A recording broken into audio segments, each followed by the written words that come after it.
नमस्कार फ्रेंड्स, तुमच्या सर्वांचं माझ्यावर पुन्हा एकदा मनपूर्वक स्वागत. बघा, पावसाळ्याला सुरुवात झालेली आहे आणि वातावरणामध्ये पण गारवा निर्माण झालेला आहे. अशा वेळेस खावेसे वाटतात ते पकोडे.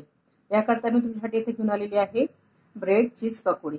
बघा, अगदी खमंग, खुशखुशीत आणि अगदी कमी तेलामध्ये होतात आणि वेळही काही लागत नाही. बघा, तुम्ही बघू शकता इथे खूप टेस्टी आणि छान असे चीज पकोडे झालेले आहेत. चला तर मग आपल्या व्हिडिओला आपण सुरुवात करूया. त्यासाठी मी 1 वाटी बेसन पीठ घेतलेलं आहे.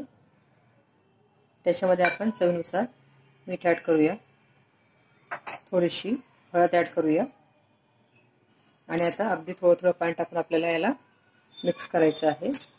आधी सुरुवातीला थोडंच पाणी टाका, याच्यामध्ये गाठी राहणार नाही अशा प्रकारे आपल्याला मिक्स करून घ्यायचं आहे.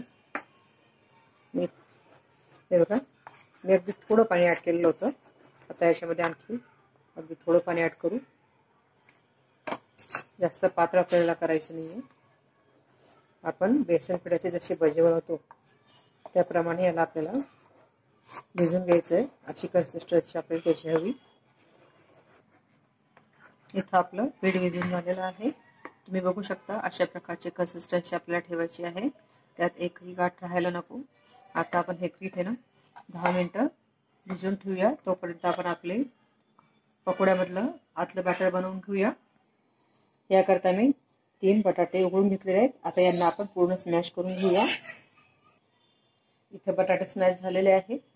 आता आपल्याला फोडणीसाठी मसाला बनवून घ्यायचा आहे. त्याकरता मी 7 ते 8 लसणाच्या पाकळ्या घेतलेल्या आहेत.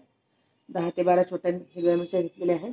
4-5 इथे मी कढीपत्त्याची पानं आणि अर्धा इंच आलं घेतलेलं आहे. आता हे सर्व आपण मिक्सरमधनं बारीक करून घेऊया.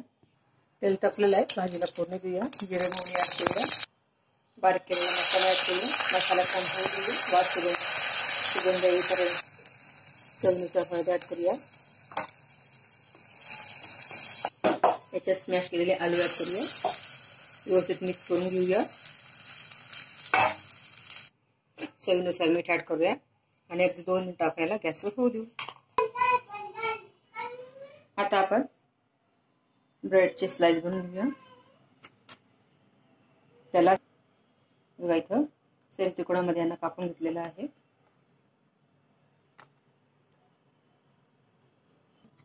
आता याला आपण थोडंसं सॉस ॲड करून घेऊया. आपल्याला फ्राय करायचं आहे बघा, ते ब्रेड ओले होऊन जातात म्हणून आपण सॉस थोडं अगदी कमीच लावूया. आता याच्यावर आपण तयार केलेली बटाट्याची भाजी स्प्रेड करून लावूया. आता याच्यावर आपण चीज क्यूब ॲड करूया. बघा, तुमच्याकडे जर चीज स्लाइस अवेलेबल असेल तर तुम्ही चीज स्लाइस याच्यावर टाकू शकता. मी इथे चीज क्यूब टाकत आहे, बारीक किसून टाकत आहे. आता हे आपण छान असं पॅक करून घेऊया. छान असं सारी साईडने दाबून घेऊ. आता आपल्याला फ्राय करून घ्यायचं आहे. इथं तेल तापलेलं आहे. अगदी थोडंसं गरम तेल आपल्याला या पिठामध्ये ॲड करायचं आहे.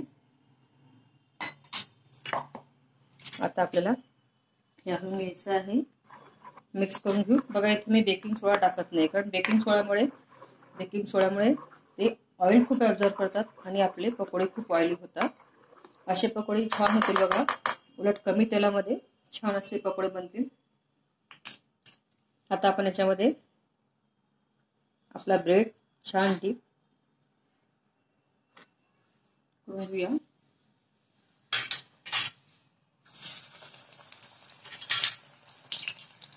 त्याला आपल्याला दोघं साईडने छान फ्राय करून घ्यायचं आहे. करूया. एका साईडने ब्रेड छान फ्राय झालेला आहे आपला ब्रेड पकोडा. मी दुसऱ्या साईडने त्याला आता फ्राय करण्यासाठी पलटवलेला आहे. इथं आपले ब्रेड पकोडे छान फ्राय झालेले आहेत. असेच आपण बाकीचे ब्रेड पकोडे छान फ्राय करून घेऊया. इथं आपले चीज पकोडे रेडी झालेले आहेत. अगदी झटपट होणारी रेसिपी आहे आणि पावसाळ्याच्या दिवसामध्ये तर प्रत्येकाला खावीशी वाटते. आता इथे मी तुम्हाला एक पकोडा कट करून दाखवणार आहे. बघा, अगदी मस्त असे आपले हे चीज पकोडे रेडी झालेले आहेत. तुम्हाला जर माझा व्हिडिओ आवडला असेल तर प्लीज व्हिडिओला लाईक आणि शेअर करा आणि सर्वांनी माझ्या चॅनलला सबस्क्राईब करा. वेळात तुम्ही माझा व्हिडिओ बघितला त्याबद्दल सर्वांच्या मनापासून धन्यवाद. पुन्हा भेटूया नवीन व्हिडिओ सोबत. बाय.